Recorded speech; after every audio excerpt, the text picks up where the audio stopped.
Bonjour à tous, nous sommes le dimanche 11 août et nous attaquons le début de cette journée. Bienvenue dans cette vidéo numéro 23 dans laquelle nous allons parler de l'effet yo-yo du XRP qui, après avoir succombé à la menace de récession en début de semaine, revient en force par la porte juridique.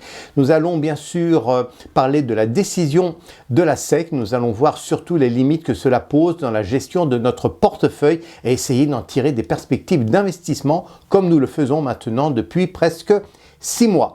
Nous allons commencer à nous plonger dans le marché et analyser nos résultats et nos pronostics. Nous allons comprendre s'il y a encore des perspectives pour consolider nos positions et on se retrouve tout de suite.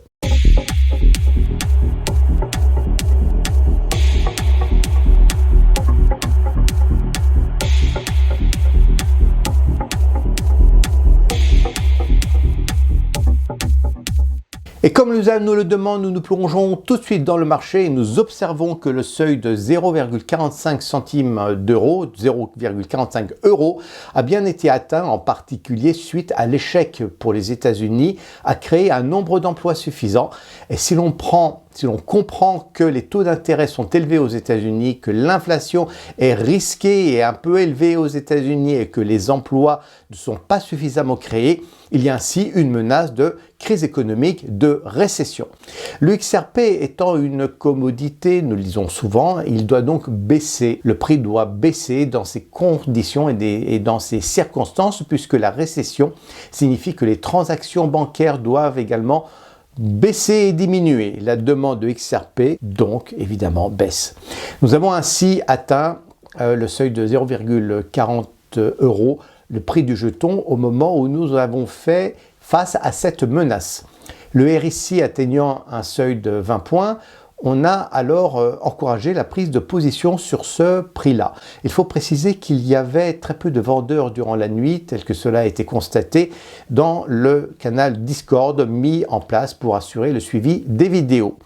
Ainsi, lorsqu'il était à 0,44 centimes d'euros, j'avais recommandé de prendre position. Cette recommandation ne sera pas comptabilisée dans notre bilan annuel en termes de performance de trading social puisque je n'ai pas donné de point d'entrée précis ni de point de sortie.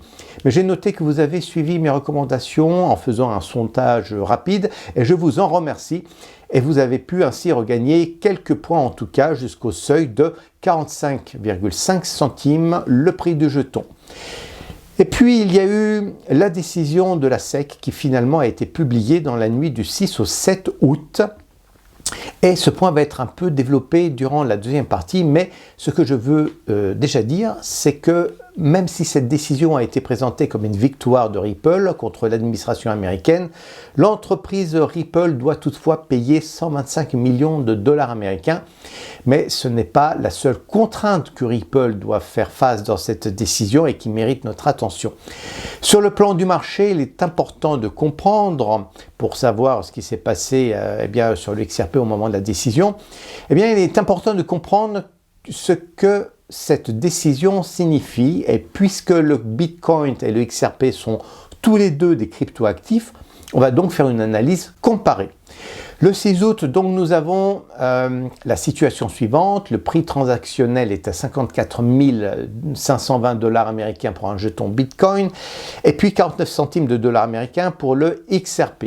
En termes de capitalisation, à présent, cela signifie que puisqu'il y a 55 milliards de jetons créés par l'entreprise Ripple, il est important de comprendre que Ripple Lab possède ainsi un patrimoine d'une valeur de 26,95 milliards de dollars, c'est presque 27 milliards de dollars.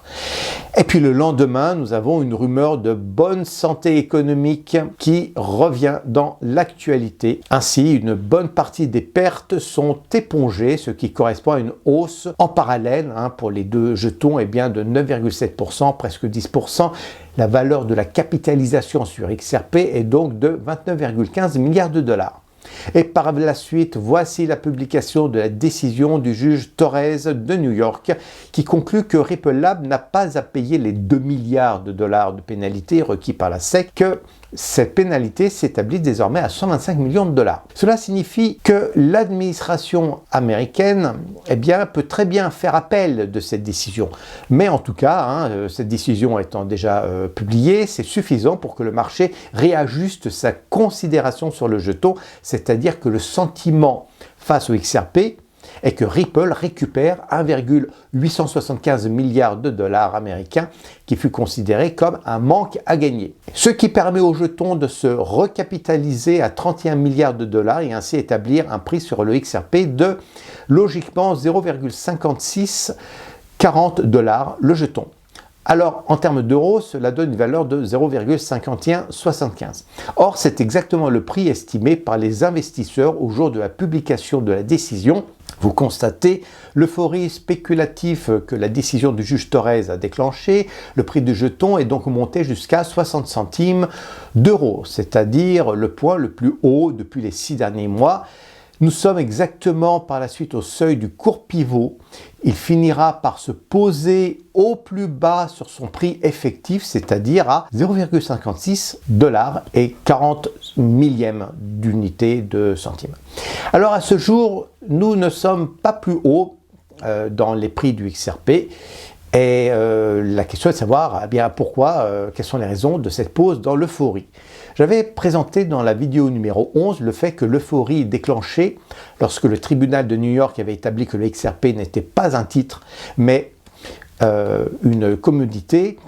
Ça doit être considéré comme le fait que le projet XRP a été donc sauvé, puisque c'est l'ADN même du projet. Il y a donc eu une forte hausse, dont voici d'ailleurs le graphique qui a permis au prix de démarrer à 42 centimes d'euros le jeton et d'atteindre 82 centimes. Et c'est une multiplication par 2, c'est facile à voir, 2 fois la valeur, et c'était compréhensible puisque cette décision est extraordinairement majeure, importante pour Ripple Lab. Elle constituait surtout la garantie que le projet peut continuer. Malgré cette décision extraordinaire, vous voyez que l'euphorie est retombée. Un mois exactement après la décision, il est donc possible que le même phénomène se déroule sous nos yeux. Aujourd'hui, il y aurait une raison à cela. C'est l'impossibilité de satisfaire l'appétit des institutions financières ainsi que les fonds spéculatifs pour s'approprier du XRP. Car la deuxième décision du juge Torres, ou du moins la deuxième partie de la décision du juge Torres, c'est de dire que Ripple Lab n'a absolument pas le droit de vendre des jetons aux investisseurs privés, type gestionnaire de fonds d'investissement, gestionnaire de fonds spéculatifs. Et la demande de XRP donc n'aura pas d'optimum sur ce marché déjà très volatile. Il y a une logique, le XRP n'est pas un titre, on l'a dit, on le répète, donc ce n'est pas un instrument qui est accessible aux investisseurs privés de fonds de gestion. Quelle est l'incidence donc de cette décision finalement sur nos pronostics, parce que c'est ça qui nous intéresse.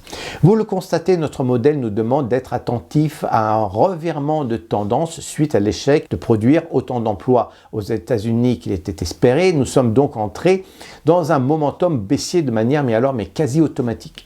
Nous continuons donc aujourd'hui à raisonner de la même manière face à notre modèle. Nous attendons la confirmation d'un momentum haussier pour consolider nos positions. Le sentiment général est que la décision du tribunal de New York n'a pas réactivé le momentum haussier que nous attendons depuis la semaine dernière, mais cette décision a permis d'initier en tout cas une consolidation sur le seuil de 54 centimes. Le marché des options d'ailleurs nous le confirme. Regardez, nous avons une grande majorité de ventes de contrats organisées pour se protéger de la baisse, une protection qui jouera jusqu'à 54 centimes de dollars, je dis bien de dollars, ce n'est pas des euros.